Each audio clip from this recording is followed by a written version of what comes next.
Women have claimed oppression in many areas of life.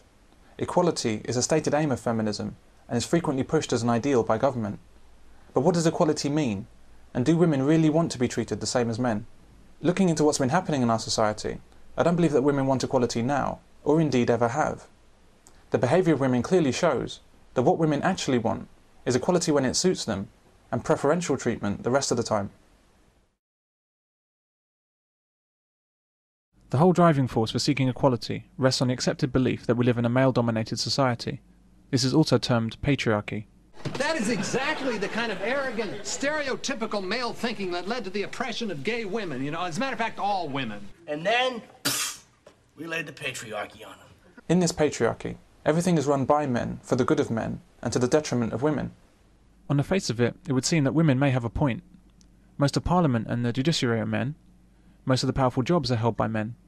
Women didn't have equal property rights before 1893, they couldn't vote until 1918, women used to be prevented from going to university, women were often stuck in unwanted marriages. Surely we've always lived in a patriarchy.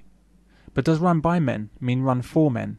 Although there are men in Parliament, there's also women, but those men in the main, and as indeed most men do, they're just there to enact policies, laws or whatever it is, irrespective of being a man, if you see what I mean. So that this fallacy that because it's a so-called male-dominated society that somehow men will only ever do things to benefit men is absolute tosh. It's an established fact in psychology that both men and women are happiest with men in authority. Men want to be led by men, and women want to be led by men. What feminists chose to call patriarchy was nothing more than a division of labour between men and women, which was, until the 1960s, essential and natural. A culture did emerge from that division, in which men were widely believed to be superior, and in which women were defined by law and custom as the burdens of men. The key term here, however, is burden. There were few, if any, tangible benefits to men by this arrangement. The spurious idea of superiority by virtue of sex was unfortunate, because men and women were never meant to be in competition with each other. Women are not the opposite sex, they're the complementary sex. What this apparent superiority brought men was the duty to fight duels to the death over a woman's honour, the legal responsibility to be punished for any crime committed by his wife, for example debtor's prison, the right to go down with a ship while women were rescued, and the right to military conscription whilst women stayed safe at home. It's strange how patriarchal privilege has far more restricted men's freedoms in life than women's. But women chose not to see this reality, and instead saw men as being free, with no obligations and no one to tell them what to do, the same way that children see their parents. Women chose to ignore the near complete lack of choices open to men in all periods of history, chose not to notice the conscripted men coming back from war, and instead chose to focus on issues more important to them. The entirely selfish attitude of women, so clearly displayed during the First World War, continues to this day. Despite what we're repeatedly told, we do not live in a male-dominated society. The way I believe we've been built by nature is that men are the doers in terms of the world outside of the immediate home, certainly, outside of the nest. The men are the doers of things outside of the nest. And women have basically taken responsibility for the nest, but they are also the manipulators and the energizers of the men out there. So I see women very much in control. They certainly are in charge of the upbringing of the children. They certainly are the ones who indoctrinate them with their views.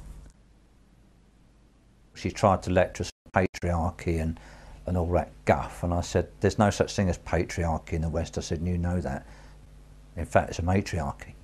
She was talking all 70s speak, how women were oppressed economically, sexually, socially, and I thought, you're going to make me cry in a minute, you know what I mean? I said, I don't meet any woman these days, especially young women, that is repressed. I said, and when I speak to all the journalists that I speak to, and I do speak to an awful lot of young women, I say, do you feel repressed sort of sexually, economically, socially? They just laugh. It's a joke. The only things that men dominate in Western society are the figures for heart attacks, homelessness, workplace deaths, and suicides. Like so many of the slogans invented by feminism, the term male-dominated is a myth, and always has been. It hasn't been a case of, for how many thousands of years that we've been on the earth, in the last 70 years, women have suddenly got power. That's absurd. It's gone around in cycles. Societies have evolved. Women have had lots of power, then they've had few power, and then they've had more power, and then it's gone to low power, and then they've had the same with men. It's not starting from point 0, moving to point kind of 100 over here. Do you think that we live in a male-dominated society? We do, but we also live in a society in which males are dominated. Of course, if you look around, men have all the best jobs. They're the presidents of countries and the CEOs and the high flyers. And when people talk about male-female equality, what they mean is women should be equal with those men at the top. But it's not a particularly representative sample of how all men fare in life. Yes, men are at the top, but men are also at the bottom. They have all they tend to die earlier. They die of all known causes of death at a faster rate than women. They have all the crappiest jobs. The rate of 95% of workplace fatalities are male, so they have the riskiest, most unpleasant jobs. The bin men, the loggers, the construction workers. So there's a lot of men at the bottom too, and so you get men at the bottom, men at the top, and kind of women in the middle.